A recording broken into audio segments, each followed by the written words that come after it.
দীর্ঘ 2 দশক পর গাজায় প্রথমবারের মতো অনুষ্ঠিত হচ্ছে পৌরসভা নির্বাচন। শনিবার সকালে রামাল্লায় নিজের ভোটাধিকার প্রয়োগ করেন প্যালেস্টাইনের প্রেসিডেন্ট মাহমুদ আব্বাস।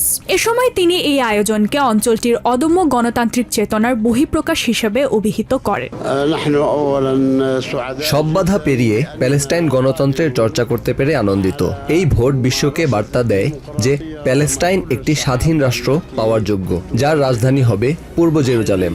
গাজা প্যালেস্টাইনের অবিচ্ছেদ্য অংশ। তাই দেইর আল বালাহতে এই নির্বাচনের মাধ্যমে দেশের দুই অংশের ঐক্য নিশ্চিত করা হচ্ছে। প্রেসিডেন্টের সেই আশাবাদের সুরই যেন প্রতিধ্বনিত হচ্ছে সাধারণ ভোটারদের কণ্ঠে। যুদ্ধ বিধ্বস্ত গাজার দেইর আল বালা শহরে ভোট দিতে পেরে উচ্ছ্বসিত সাধারণ মানুষ।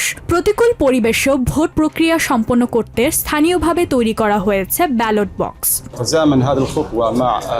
এটা একটা ঐতিহাসিক মুহূর্ত। আমরা স্থায়ীভাবে 110টি ব্যালট বাক্স তৈরি করেছি এবং ব্যালট পেপারগুলো গাজাতেই ছাপা হয়েছে। বিশ্ব স্বাস্থ্য সংস্থার দেয়া বিশেষ কালি এতে ব্যবহার করা হয়েছে। প্যালেস্টাইনের সিভিল পুলিশ এই পুরো প্রক্রিয়ার নিরাপত্তা নিশ্চিত করেছে।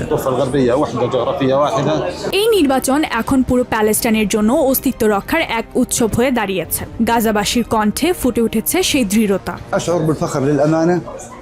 একজন প্যালেস্টিনিয়ান হিসেবে আমি গর্বিত। এই যুদ্ধের পর আবারও গণতান্ত্রিক প্রক্রিয়া ফিরে আসায় অত্যন্ত আনন্দিত। প্রার্থনা করি সবাই যেন এই মহোৎসবে শরিক হয়। শুধু গাজা নয়, ওয়েস্ট ব্যাংকের আল বিরো এবং হেব্রন শহরেও চলছে পরিবর্তনের সুর। তরুণ প্রজন্মের প্রতিনিধিত্ব করতে যেমন এগিয়ে এসেছেন নতুন প্রার্থীরা, তেমনি সাধারণ জনতাও দাবি তুলছেন উন্নয়নের। আমি এমন এক কাউন্সিল চাই যারা শহরের পরিচ্ছন্নতা এবং অবৈধ বসতি সম্প্রসারণ বন্ধে কাজ করবে। আমি চাই এই গণতান্ত্রিক উৎসব যেন প্রেসিডেন্ট নির্বাচন পর্যন্ত ছড়িয়ে পড়ে।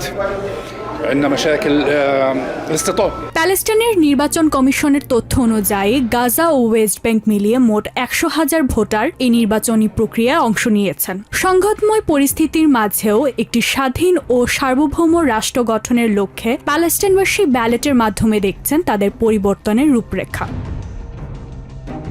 Ishrat Jahan, TVN 24 news desk. New York থেকে সম্প্রচারিত টিভিএন 24 টেলিভিশন বিশ্বজুড়ে বাঙালির কণ্ঠস্বর।